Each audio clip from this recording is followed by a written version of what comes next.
So I'll just introduce myself incredibly briefly. I'm Sonja. I'm one of the directors of John Arvin Textiles. And yeah, thanks for coming to our open weekend. And then without further ado, please introduce yourselves. We start with Faye. Hello, my name is Faye, and my design name is Faye DH Designs because my last name is Dashper Hughes, which is a nightmare, so I've just kept it short, Faye DH Designs, and I design crochet and knitwear, predominantly crochet, but I love to dabble with some needles as well. I'm Sophie, I'm known as the Knit Pearl Girl, and my main platform, I guess, is on Instagram. And I mainly design garments because I don't have the patience for accessories. Yeah, that's me. I'm Laura Penrose, just Laura Penrose online, previously Penrose Knits, so kind of a bit of both. I'm a knitwear designer, but I also do YouTube and content creation, everything, and currently on a blanket and shawl kick because I haven't got the patience for garments. My name is Anna. I'm Anna Dervoet because I'm originally from France. My brand is Along avec Anna, so it's basically along with Anna, but with a bit of French in between. And I'm a knitwear designer, and I've got as well my own yarn company, and I'm based in Exeter in Devon, so not far from here. Perfect, and thank you all for joining us Thanks today. for having us. Thank you. Such a treat. So I thought we'd just start with like a question that I'm always really interested in, which is how did you all find your way into knitwear design? Have you always kind of made things, or was it colour, or what was the initial thing where you were like, did you start designing immediately, or were you knitting first and then wanted to customise stuff? If we start with Faye again, we'll just go down. Thank you. So I'm going to come at this from crochet a lot because that's like my Olympic gold sorry sport. for saying knitwear design all the time. It's like a terrible habit. I started designing purely because I couldn't find crochet patterns that looked like the crochet that I thought you could create. So I tried to make crochet that doesn't look like the crochet that you know. And that's why I fell into design, because I wasn't finding patterns that I wanted to wear as a crocheter. So I thought, well, I can do that. And 11 years later, I'm still doing that. I very much fell into knitwear design, and it has progressively taken over my life, which is lovely, but was not what I meant to do at all. So I got into knitting when I was waiting to hear if I'd won PhD funding back in 2019. Unfortunately, I did win that funding, and I then hated the PhD experience. So I was trained to be an early medieval historian, as you do. And knitting was very much my coping mechanism through that time. And I very much, like you said, I kind of started tinkering with things, and it just felt like the natural progression. So I think I was one of those awful 2020 designers who kind of, I know, how dare I? And then I've progressionally professionalised, essentially. But I love it so much, and I can't imagine really doing anything else now. It's the best. I got into knitwear design, I think ultimately because I don't like being told what to do. Yes. Yeah. And I'm very much a learn by doing person. So when I started knitting, it was like, right, okay, I got the hang of this, kind of follow this pattern. But what happens if I do this? And it's that what happens if I do this thing that I think ultimately led to the knitwear design.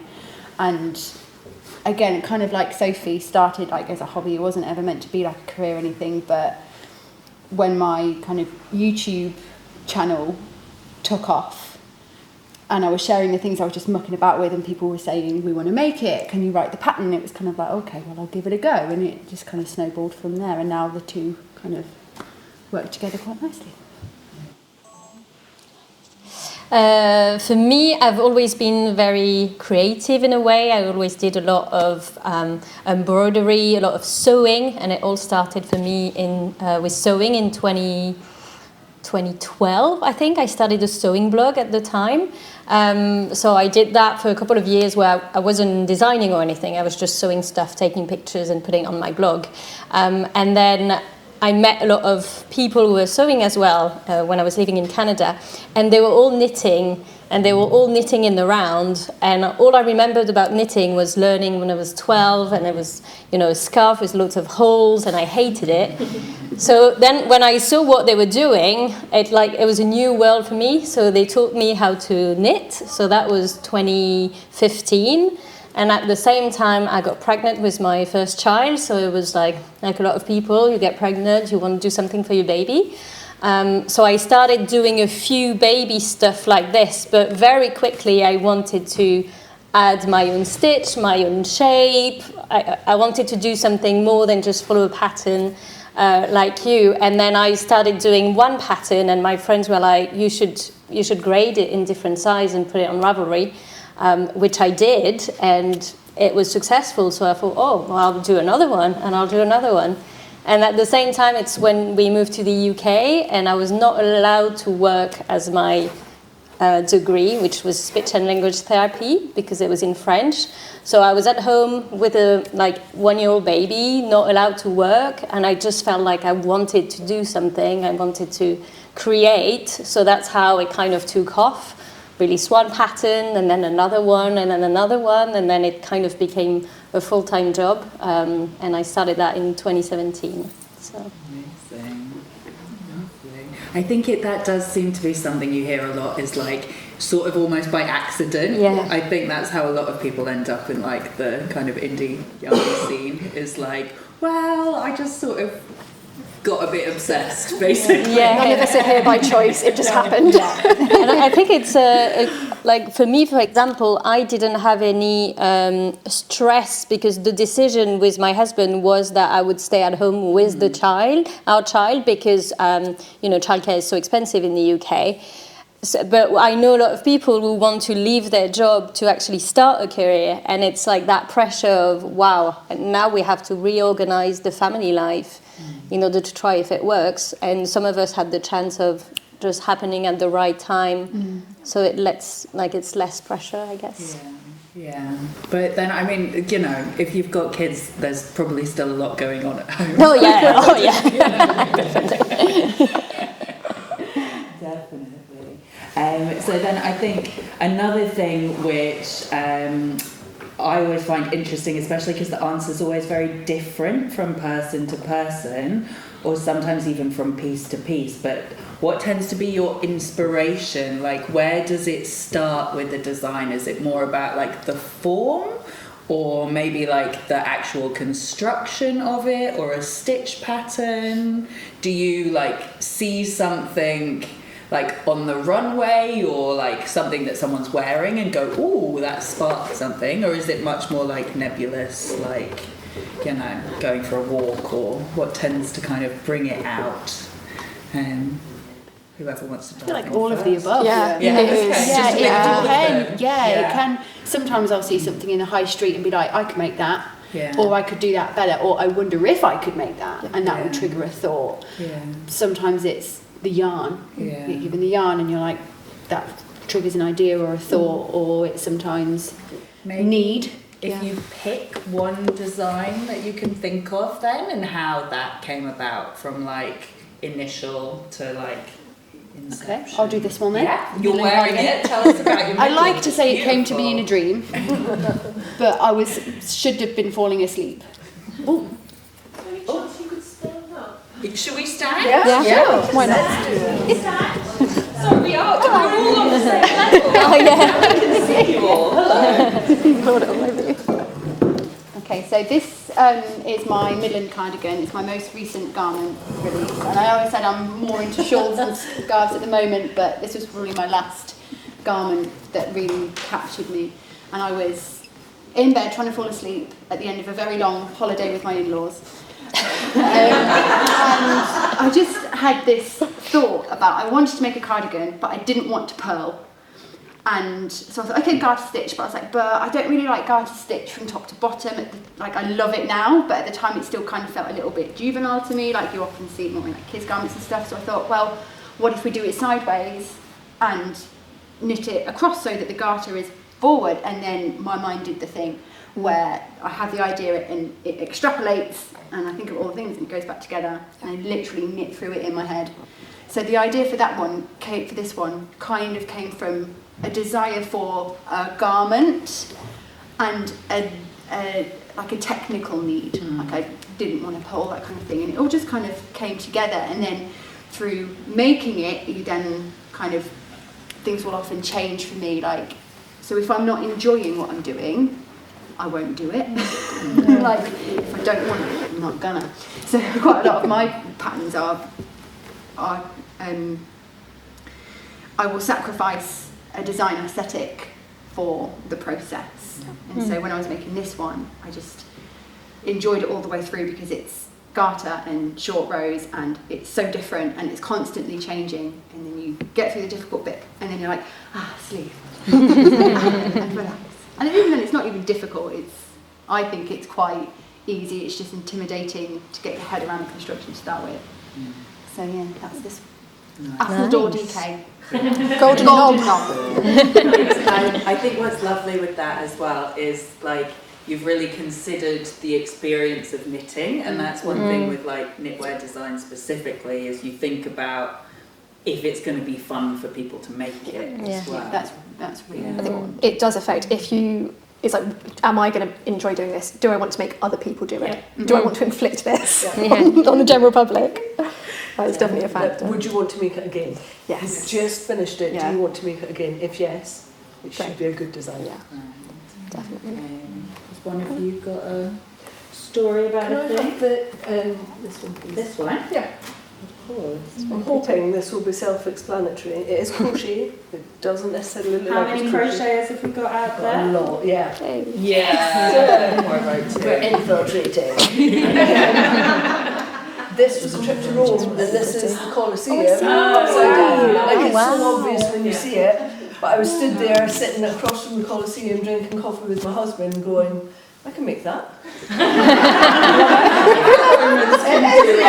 When in Rome, build Rome. So yeah, that was literally what it came from, is I can make the Colosseum in a lot less time. Love that.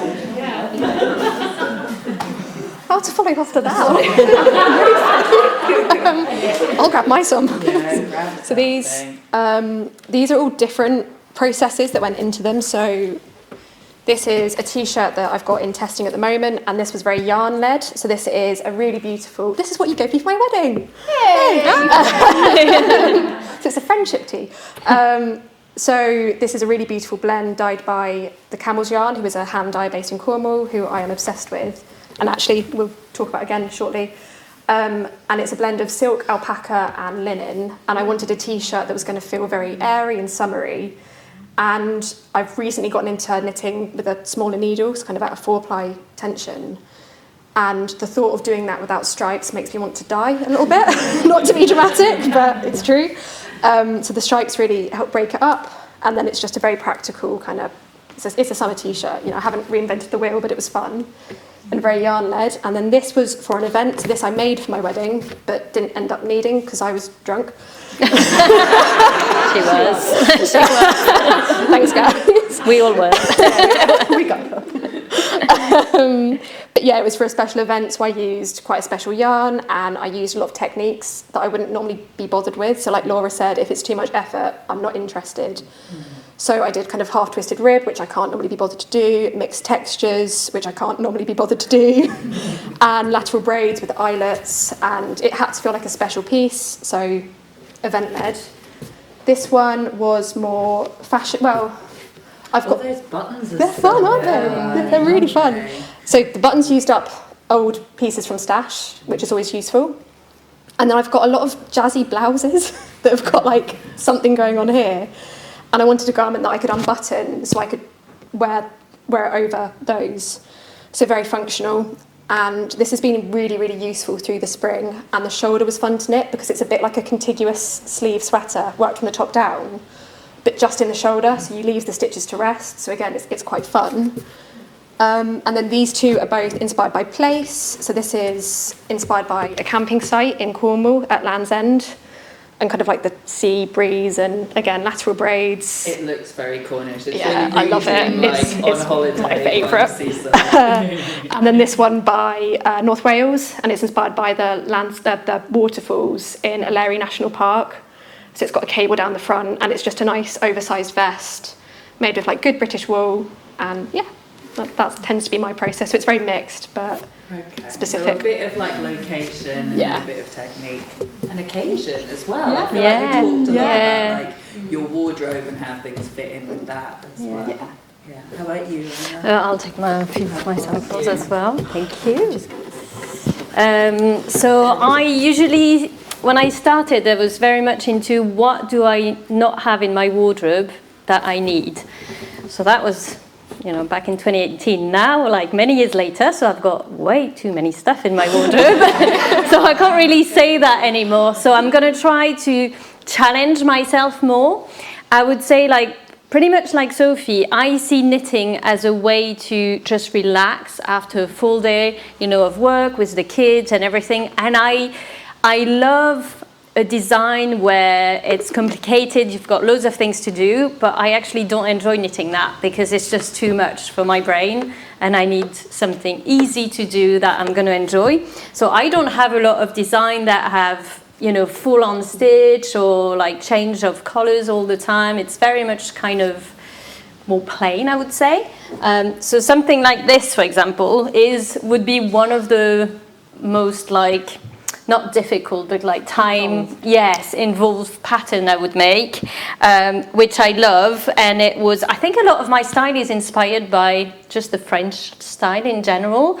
I don't think I've really realized that myself, but every time I see people either in my shop in Exeter or during shows, they always say, you've got that French style, like little je ne sais quoi. So I'm like, do I? Okay. But I don't really see it, but I only buy French clothes, to be honest. Every time I try other brand, I just go back to the similar French brand, and it's just what I like. So I guess I'm getting inspired by this.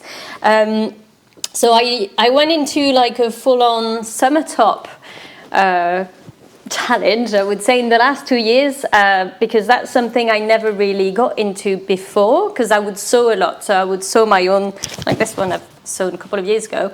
I would sew my own blouse or my own tank top. So I was like, why am I going to knit it if I can sew it? It's going to be too hot with the yarn. No, actually, no. Then I discovered how nice it was to knit a tank top, in a more summery yarn or breathable yarn. And I didn't have any tank top. So I went into like a big challenge of trying to do quite a lot of summer top in different shapes.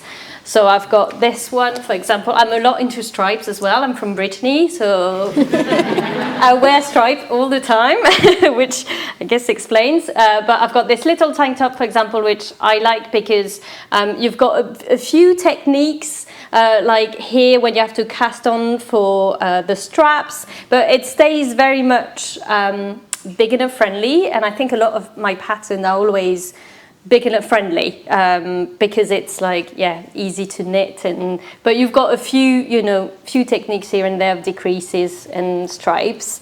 Then I've got another one here which is like similar stripes and stuff, but it's a different shape. It goes all the way up here, which I found was quite nice as well to change from the tank top with the normal straps. So again, stripes all the time.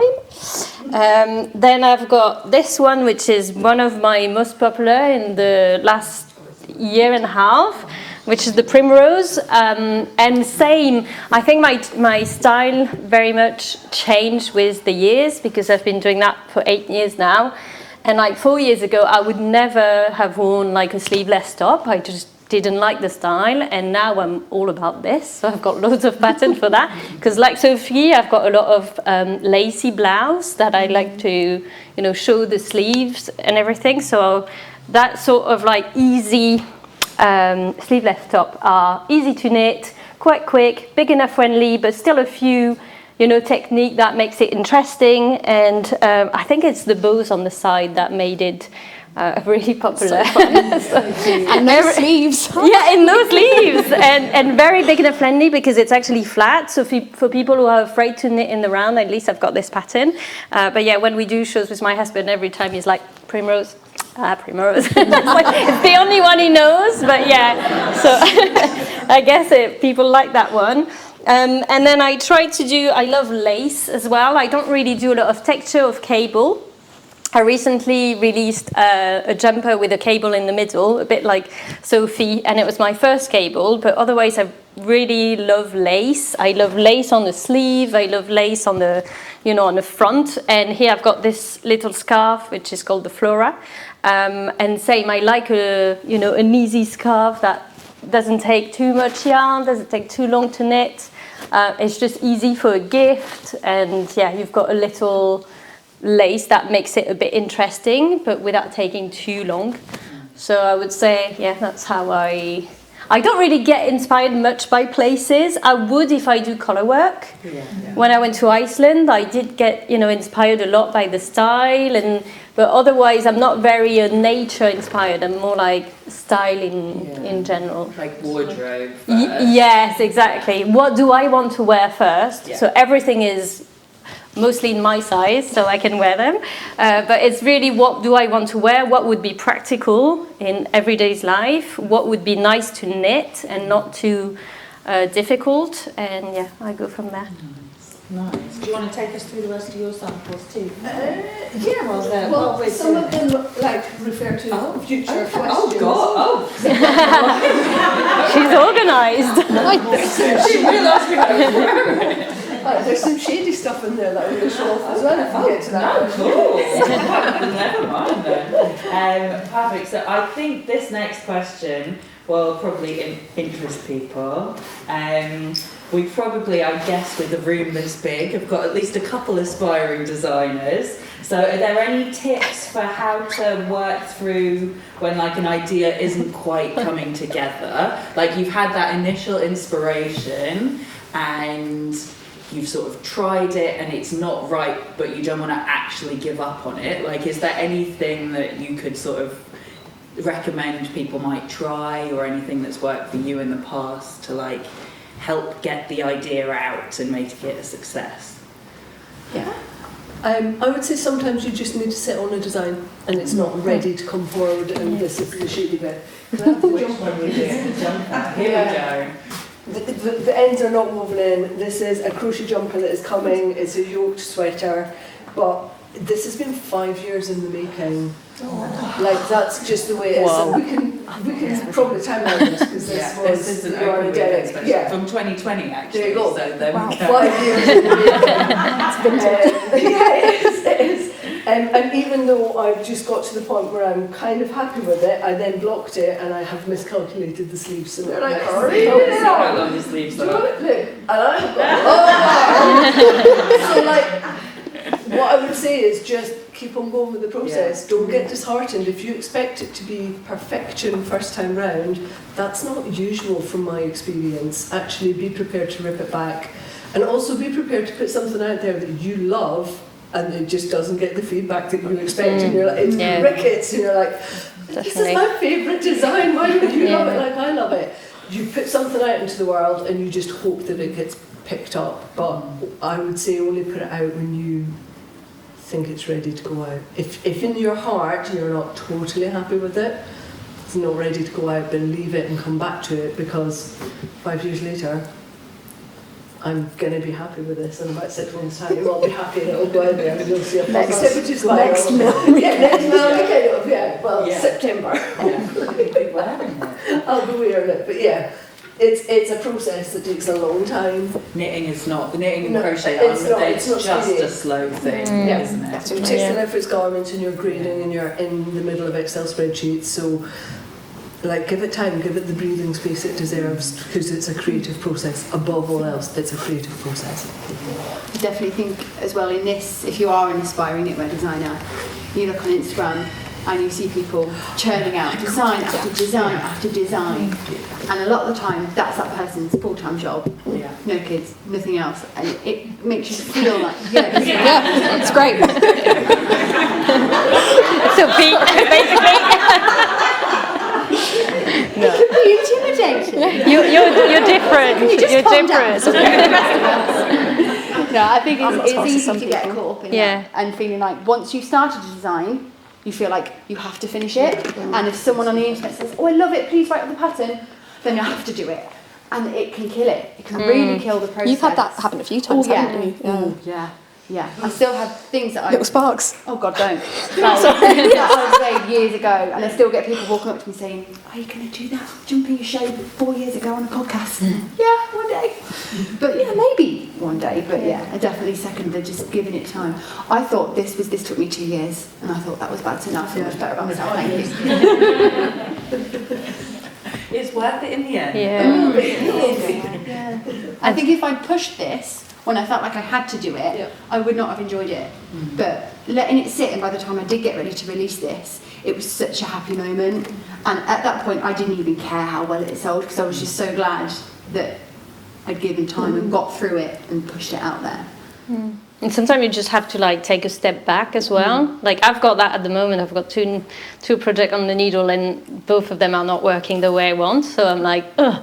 So I could have the stress of, I need to release pattern for, kind of like the business to continue and stuff. But like, I'm not going to force it. Like I tried my project the other day, and I always asked my mom, and she was like, no, I like it. And I was like, no, there's just something that I don't like. And she's like, oh, I found it cute. And even if, she could convince me, I'm just like, no, it's not working. It's just not what I imagined. And you just have to take a step back. And I decided to put it aside. Not going to lose, more time on this. And I'll come back on it. And maybe it just won't work. I've had that once with a colorwork jumper years ago. And I was not fully convinced, but I still liked it. And I asked my community on the French pattern, what do you think? Because I often ask them what they think about what I'm making. And several were like, it's really nice, but it's not you. We can't really explain why, but it's just not you. And I was like, oh, okay, yeah, you know what? I'm just going to leave that and do something else. And same for like the designers, like being like, on social media and having so many designs all the time. And I just like really took a step back in the last maybe 2 years, and I only follow my friend designers. Not that I don't want to see what other people are making, but sometimes it's just too much content that you can't, take a step back and say, what do I want to create for myself or for my clients who like my style? So I've like pretty much, kind of stopped that, and it really helped, I think, the creative. Yeah. And comparison is a thief of joy. Yeah. That whole thing can be really, I think taking a break as well can help you articulate what isn't working about a project. And just being able to, you feel so invested in the moment, like you might have spent 40 hours working on something, and then you just get cross with yourself, when actually if you just took a week or 5 years, whatever works, you can then go back and be a lot more objective about your work process. It's problem solving. I think 90% of knitwear design is problem solving. Definitely. So, and try not to see it as time lost, even though obviously if it was sewing, for example, you would have lost like an afternoon doing your project and it's not working. When knitting, you're thinking, well, by the time I realize it's not working, I've already spent like 2 weeks on that project. So it's trying to like be kind to yourself and say like that's you just wouldn't have got to that correct point without that error. Exactly. So. Yeah, and you're always like learning a new way to approach things as well, I guess. So it's one of those things like any skill, like the more you do it, the more you learn to anticipate and like cut off some of those potential. The more efficient you get. Yeah. But also you have to just F around and find out a bit sometimes. It's a half swear, but it is true. So I guess we've sort of touched on this already, but how long does it generally take between like the inspiration and the finished design? Or like, 5 years. You don't usually take 5 years. You're usually really speedy. This is an unusual one, but I like crochet garments it's a lot harder than a knitted garment because the stitches are bigger, they're taller, they're wider, so you don't have the same flexibility that you've got within stocking stitch. So that's why that one's been a particularly difficult birth. And also garment, if you're new to design, garment construction is really daunting because the grading is really daunting. Yeah, well, and different bodies are all different. So then it's like, well, who should I grade it for? Oh, Like, who are yeah. these pretend people that fit in all the sizes? And you just have to make a series of decisions based on what you want that outcome to be. But in terms of time, the one that I'm wearing now, no time at all, and I made 5 different versions of them. So there's a scarf, a necktie, a shawl, a cowl, there's everything. There's 25 grams of fluff, it's lovely. But That's crochet. It's gorgeous. Have a look at that. We'll pass all these samples. We'll leave the samples on the table as well, so you can all come and have a look at them. This was not in the lineup, and it just came. Sometimes things fly to the top. This flew to the top, and then I couldn't stop making it until I'd finished them all and written the pattern, and then it puts pressure on every other design that's meant to be coming out for a commission. But it just, some things just call out and are like, me, it's my turn. So it can be immediate or it can be 5 years. Follow the dopamine. Yeah, basically, give me the hit. Yeah, it depends. I think I'm a very fast knitter, and again, I have no dependence. Like I'm very lucky on that front. If I want to stay up knitting till 2 in the morning and then get back on it straight away the next morning, I can, which I'm very, very lucky to be able to do. So it can be, I can in a pinch do a sweater in a week, but it isn't fun. That's like, it has to scratch and itch, and then other times it can be, I think my longest ever lead time was 18 months. But that was for longer than that, 2 years, because I had to regrade something after a test knit because the feedback demanded it. So it does vary, but my usual timeline is, well, I'm planning for next March now, so I'm trying to work in kind of like a 9-month, yeah. Trying to. I've got my whiteboard, it's all written out. It's all planned. How about you? So exactly what she's doing, this is my goal. One day I'll be able to do it 9 months in advance, but every time I can't do that because sometimes I do have ideas for, like, in a year time or something, but there's always something else that's going to come up. Yes. And I don't like to be, it's not that I have to be, set in time with that project, but I like to be quite free and do whatever, in a way.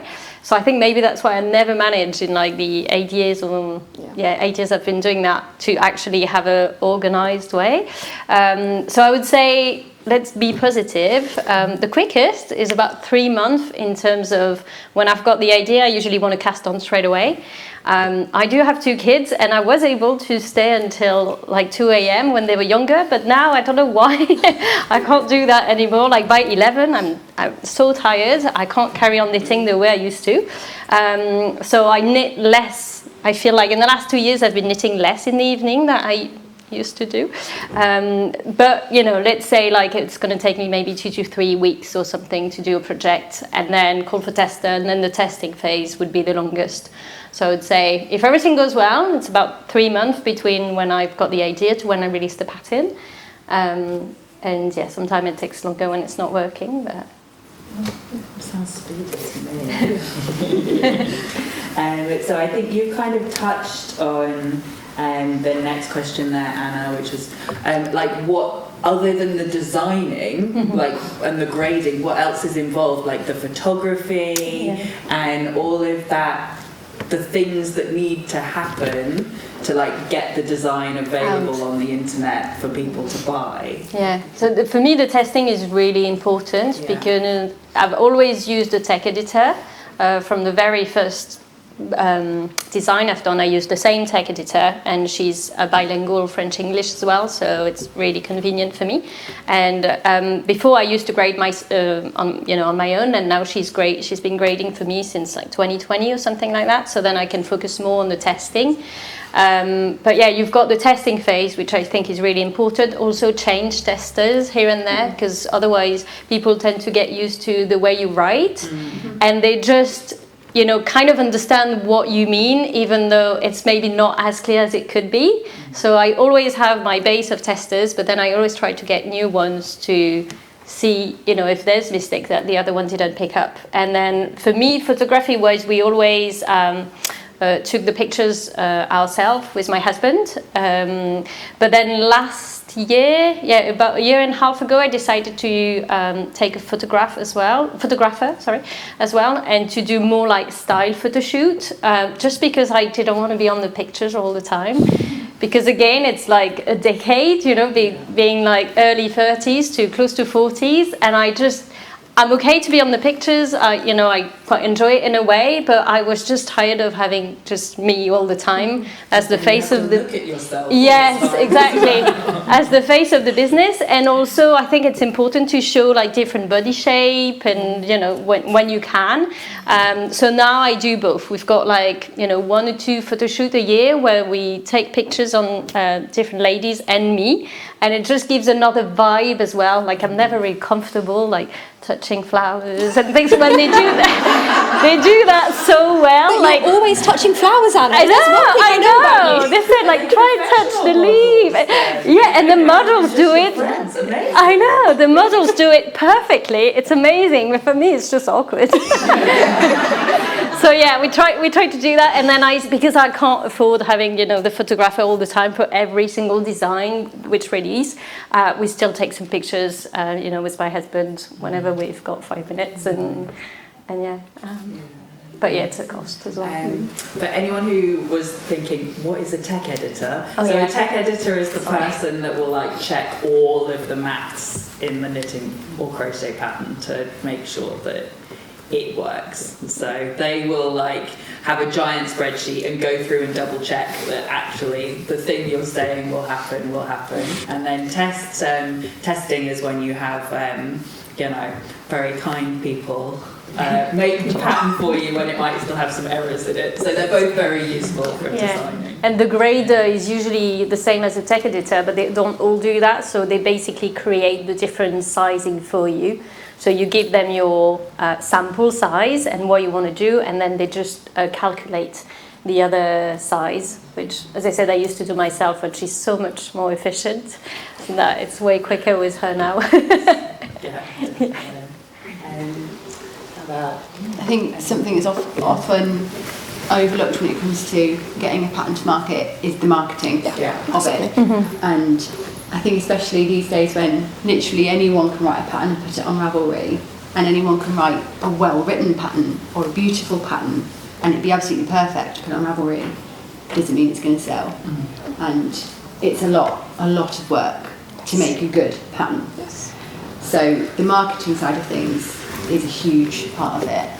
And I'm fully aware that one of the reasons I was able to take that step into it being my career was because I had the YouTube and the Instagram. Even though my Instagram's not that huge, in the grand scheme of things, neither is my YouTube, with their like 20, 30k, which I know is a lot of people, but in the grand scheme of things, you look at people with, hundreds of K. Not quite. Not quite. Everyone follows it. And it can feel intimidating, but you definitely, having that side of it is what's you need it, basically. And it annoys me because it should be based on how beautiful the pattern is and how well it's written, but it's not. So making sure you've got a good Instagram or YouTube if you're comfortable on camera can be really, really helpful. And it doesn't have to be a big thing, just well lit photos. And having making things are angled properly. Yes. It's small things, but just Googling set photography tips and kind of still life photography, it really can just elevate. It's so simple. Is that what you do then? You kind of will just do a bit of research? Yeah, and I'm a proper nerd. Yeah. And I was a researcher before I was a designer, so it's always been in my instinct to, like similar to Laura, pivot from a different social media side of things into designing. And you feel really cynical talking about it, and it feels really horrible and mean, but it's true. It's part of it. But definitely, like, taking the pictures, there's a real skill to like knitwear photography or any kind of photography, and it is one of those things where the more practice you have, the more shortcuts you learn. But learning to hide the remote control behind your hand, because you can't really do photography with yourself without a remote control, so you get really skilled at hiding your thumb and still taking photos. Yeah, pocket. because the remote control works through my pockets. So trousers and skirts and pockets, amazing for photography. What tips? There are great resources though. There's so much on YouTube, so many blog posts about photography tips. It's not rocket science. Yeah. I think that's the thing. It is just a bit of practice, and I think it helps to have an eye for it. But I don't think of myself as a particularly creative or artistic person. It's just, I don't know. You get a sense for what works and what your audience wants from you as well, I think. Yeah. Certainly, because that's when I feel like grateful in a way to have asked my husband to take the pictures for my blog back in the day, because I would like sew a dress in one Saturday, and then the next day I would ask him to come with me. We were living in Montreal at the time, and try and find a nice place in Montreal to take a picture. So we spent hours and hours taking pictures of something that will bring no money whatsoever. It was just for my blog, and it was like, okay. But now, like, once it became the business and he's been able to carry on helping me doing the pictures, he was like, okay, I've been doing that now for like 10 years or whatever. Here's my invoice. Yeah, sadly he's still not getting paid for it, but yeah. Because it's not coming, and it took years for him to be comfortable behind the camera, and he wouldn't call himself a photographer at all, but he's just good enough to make people want to like the pattern, I guess. Chris is useless. Yeah. Love him dearly. He's a terrible It's about photographer. now. Does he chop the top of your head off? The worst photo. You need to buy him a new lens. Yeah, the lens is something. Tip, I would say. He went Yeah. to art school. He should be better. Yes, yeah, that's what I have too. Lovely. I do have a couple more questions, but also I'm conscious that maybe some of you have questions. So yeah, fire away. I think all of you talking about putting patterns onto Ravelry. Does anybody actually do commissions of magazines and books? That was another one of mine. Yeah, so that- maybe if you could talk a bit about the difference between kind of designing for books and magazines, that would be great. Shall I? Yeah, kick it off. I do quite a lot of external commissions. I tend to prefer this is going to sound horrible, I tend to prefer the higher end ones, especially for crochet, because that's what I'm pushing for. And I have really good experiences with them, and one of the reasons that I do, and Sonja will get this because I've done a lot of designs for the John Arbon Textiles annuals. I love a deadline, and the minute you've got it as a submission, there's a deadline attached to it. pay. That's what I'm thinking, isn't it? FYI, 5 years fee. It's got a ring to it. Yeah, it does, doesn't it? So that deadline absolutely motivates me as soon as it's an external deadline. I will not ever let anybody else You're down. always early. Ever. Yeah. Every time you're early. Because I would rather be early and not let somebody down. I didn't need to start my shift here today until 10. I was here at 8:30. Like, I will not let you down. So that's why I tend to use them. But also it can be really good publicity. Sometimes it's not. You can think some of the bigger plusher knitwear journals, like nothing came from that, from doing a sock design. And then I can work for the Journal of Scottish Yarns and Inside Crochet and really build up a community through that. So it's not necessarily as prestigious as you think it might be, but actually building up a good relationship with the people that you're going to work with, they will by and large keep on commissioning you to do submissions, and I love it. It's really good fun. It's a great way of also getting good photography. Top tip, if you're starting out with design, do some submissions because you'll get really good photography back. And then usually you get the rights back for that photography so long as you give them a byline on every time you use them. I've had some amazing photography. Going back to your previous question, sorry, I would absolutely love to be able to afford to have proper photography with a diversity of models, size, race, everything, but I can't afford that. That is like my ultimate goal, is to properly show off the beauty that is in this world through humans. That's where I would like to get to, but by doing submissions with journals and magazines, I get that. It's really helpful. I thought Yeah. Can I just say, have you have you thought about perhaps approaching students, photography students, to build their portfolio up? Yeah, great tip, thank you. I hadn't, but no, I live not too far from Manchester, so I'm pretty sure. Yeah, thank you. Watch this space. In 5 years' time, I'll be all over that. I'm the exact opposite. I am great with internal deadlines, but I think from my PhD experience, I've got bad feelings towards external deadlines. I have done submissions. I've been published by Liner magazine, and I've had an essay published in Merit magazine, which sadly is not. Yeah, really sad. Oh, that's it as well. So I can do writing submissions more comfortably because it is kind of, again, more in my wheelhouse from my academic background. But external deadlines make me want to melt. And I struggle to then prioritise my other work responsibilities with that. So I was working on the Liner design last year, and it made me cry so many times. And I don't cry about work at all, but yeah, so not for me. I'm kind of in the middle. I've only done one publication, and it's the John Arbon. Yeah. We were talking about photos. I need to show you. Please, can I see? I'm desperate to see. Yeah, I'm very much like Sophie. Give me a deadline, and it makes me want to screen inside, which is why I prefer to work for myself. And so I kind of always shied away from doing publications. Then I saw the mood board for this year's annual, and it just instantly sparked an idea. So I thought, just do it, just submit it, it's fine. And I'm not just saying this because I'm in company, but I loved the whole process, and I thought I wouldn't.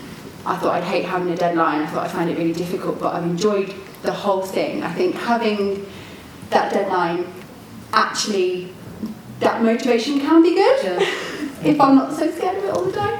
And I also found with this one, I think if I had been writing that pattern just for myself, it wouldn't have made it, because it was really hard, really difficult. There's a lot of construction going. Yeah, it was, because I made my original sample for my submission and then lost the notes. I made the notes, but I lost them, and so then going back to redo it had just emptied my brain, and it was so hard. But because it was for the publication, it pushed me through, and I got that done, and I'm so proud of that design. I love it so much. I can't wait for it to be out in the world. So I think going for publications, even if it scares you, can be a really good thing. But also, I think the way you guys do it is really supportive and a good environment to be in. I've heard some horror stories. We do one a year, and it takes us ages. So, we like to take our time with it, and I think the way we approach it is it's not a disposable thing. I still want to be selling it 6 years from now.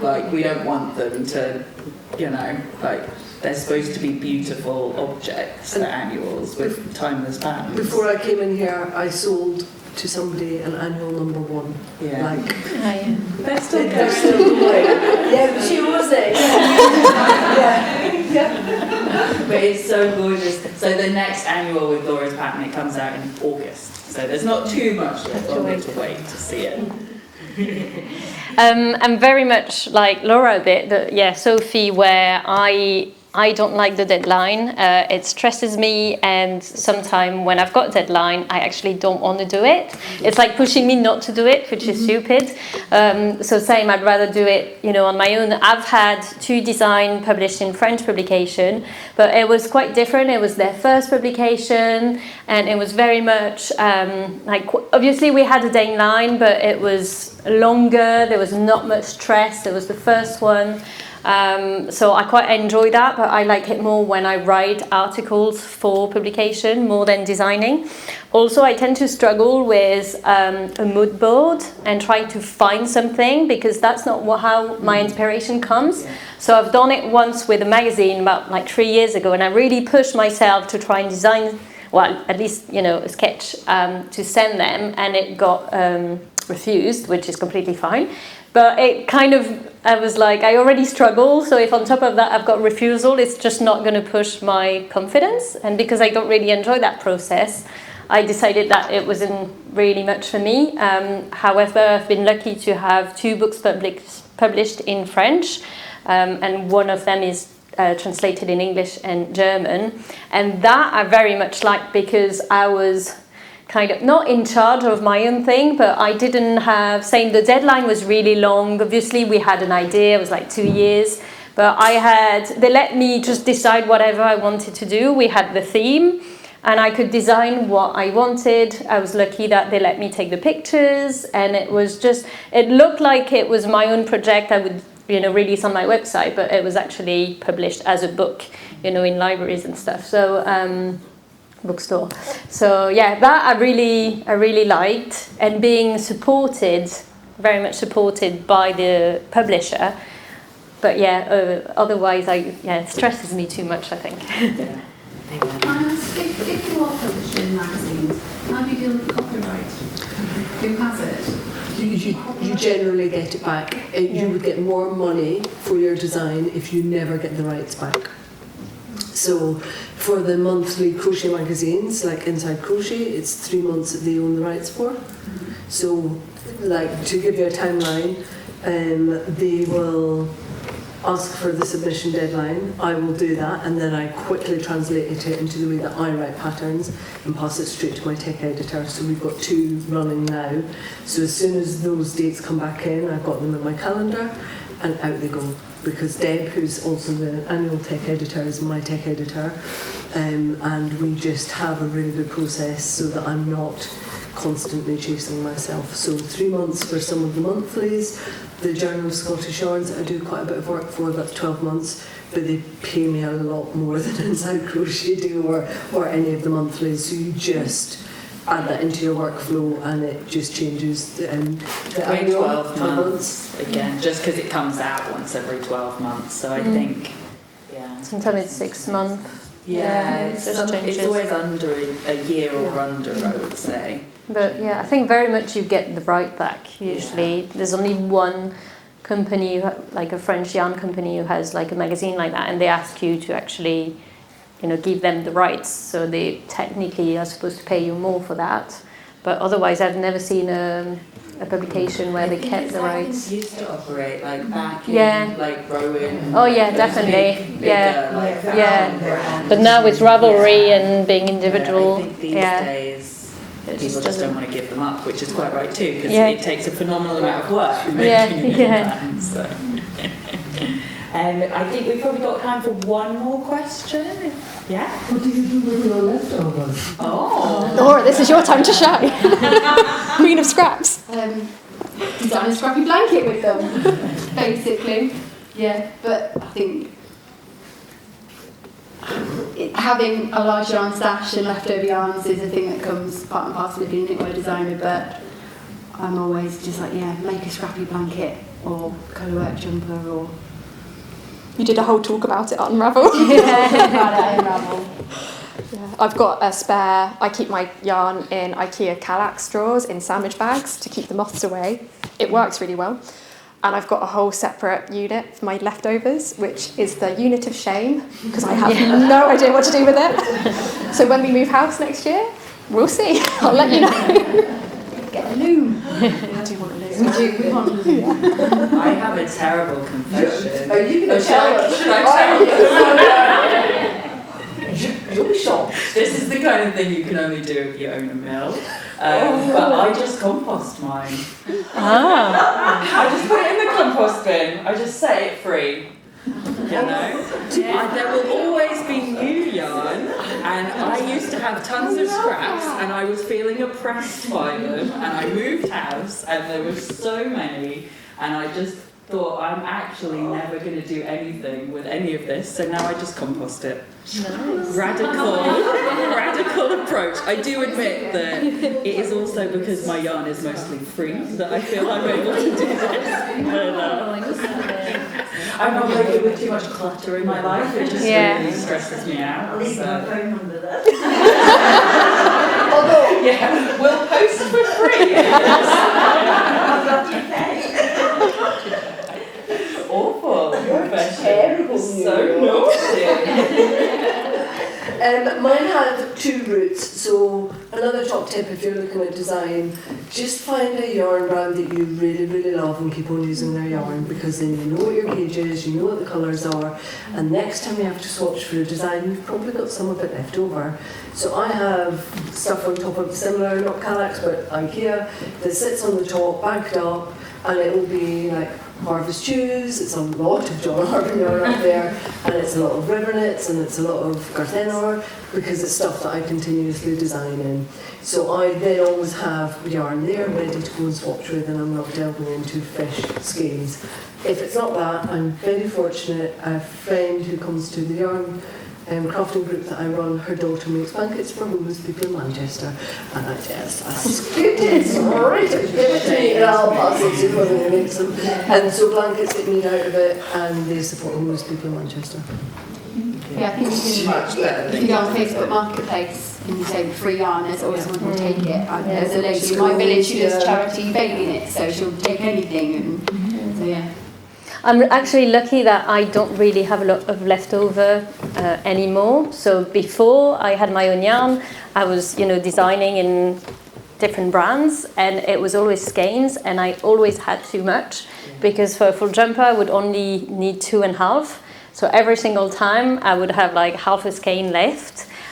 So I've got a big box similar with all the yarn, and my daughter is always like, can I just go in that box? No, don't go in that. But now I knit only balls of 50 grams. I don't really have any leftover, because I'm going to use like 5 balls, 4-ply, 5 balls of mohair or something like that. So what I have left is actually like a few meters. So yeah, I don't have that problem anymore. But I also, there isn't that much of it, because like you, yeah, just, you use exactly, yeah, so, yeah, exactly. Mostly it goes back. Yeah, that's okay with the compost. We found a source of wastage. Yeah, very good idea actually. Lovely. So we probably have time for one more. Yeah, go on. I have a very specific question for Anna. Do you write your patterns in English or in French, and which do you prefer? It very much changes. It used to be English first and then French, because I learned to knit in English. And French is very much a lot of blah blah, which when English is very much like straight to the point. So when I take notes, I always take notes in English, because it's like KP, it's just like so quick. When French is way longer, and then when I write the pattern, it changes. I would say maybe like 70% would be in English first, and then I translate to French, and then I have to translate to French. But sometimes I do the opposite, so then I don't have the pain of having to translate into a bigger pattern. There's usually at least one extra page of French pattern compared to the English one. So because of the way we write French patterns, just less straight to the point. It's very French. Yeah, very French. Here we are, see? 2 minutes just to say that. Go on. Do you write the pattern first and then do your sample, or at least have enough that you can work from, or do you work it out and then write the pattern? I think it depends. Yeah, for me it depends. If I go back from a construction I've done before and I'm just changing some, the neckline or a stitch or something, I might just like go back from the original pattern and modify it and then knit it. But if I start something completely new, I'm going to take notes and then I'm going to write it down after. I kind of do it all at once. If I'm, especially if it's something complicated, I'm making sure at the moment in each section I'm knitting it and writing it at the same time and going through, because it's so complicated. I know even if I took notes, it wouldn't translate. But then with a more simple thing, I will do a rough grade of like if it's a garment the size I'm making, roughly write it up, and then knit it and go in and adjust as I'm knitting. And then, it changes with everything and every designer, I think. I always grade for my size first, and that is my starting point. I swatch, I do a bit of maths, I do grade my size fully, but I think similar to Laura, I see what I'm going to make at the outset, and then it just does that match reality. And then for me, the full grade is a very different process. It's like doing a massive Sudoku puzzle, and it's my favourite thing in the world. And again, massive nerd. And then I write it up again, because in my brain they are very separate creative processes. I love them equally, but they're very different, and I can't mix drinks. So yeah. So you don't write as you go? I do stitch marker archaeology, so I use stitch markers. Forget something. I don't forget. I do that. Okay. Yeah, I would. Yeah. Stitch marker archaeology. It's great. What do you do then? So if I look at crochet specifically, one of the beauties of crochet is you can chart it out, and it's such a visual lead. So if I chart it, it's a very shorthand way of saying this is what I've done. So a bit like you though, I will sit at my desk or stand at my desk and type it straight into Excel, which I found is the easiest shorthand, because I'm also incredibly anal and I weigh every single row until I know exactly what the grams are, and I've got a repeat average coming out, so I can tell you that I know with every ounce of my being what that is going to mean for you in terms of yarn usage. Like, it's way beyond what is needed, but it's my happy place, so I do that. Crochet, especially for crochet, yeah. And then I also have a WhatsApp group with my husband, which he diligently always reads, and it is all the most random notes with grams of stuff, and it's called Woolly Shiz. That's what it's called. He never needs to read it, but I always see little blue ticks, because there's more about his brain and the fact that he can't have something sat on red, but we have this combined group, and he doesn't know that he can leave the group. So he just gets so he just has all of these little notes from MOW Design, and it's brilliant, and he always reads them lessons. So it's a mixture again. It depends on what the design is, how easy it is, how complex it is, but yeah, mainly WhatsApp, Excel and charts. So we're definitely out of time, but if you could all just go through and let everyone know how they can follow you if they've been inspired, where, like, maybe your Instagram handle or website or whatever. I'm mainly on YouTube these days, because Mark Zuckerberg is a questionable human being. And so I'm on YouTube where I podcast, and that's where my community is now. And I do a newsletter as well, but I'll pop some QR codes up on a piece of paper if you want to follow me. That would be lovely. I'm very community led. I'm all about responding and having like community interaction.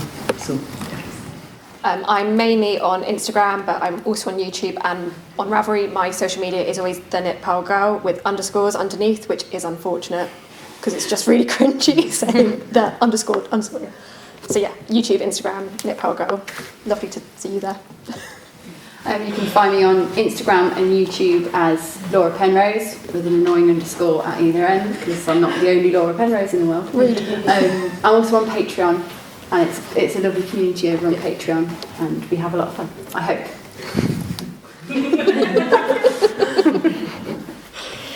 You can find me mainly on Instagram. I've got a YouTube channel, but I've been very bad to put new videos. So mainly on Instagram at Along avec Anna. I'll put some cards there so you can find me, or my website alongavecana.com. I've got a small shop in Exeter if you ever want to come down. Otherwise, you can also find me at most of the shows. Same as Sonja and John Arben. I do Unravel, Yarndale, Wonderwool. The Big Flock in Bristol was an amazing one recently, where I sell my pattern. You can see all the sample, and I obviously sell my yarn as well. So yeah. With that, thank you to Thank you very much. Thank you.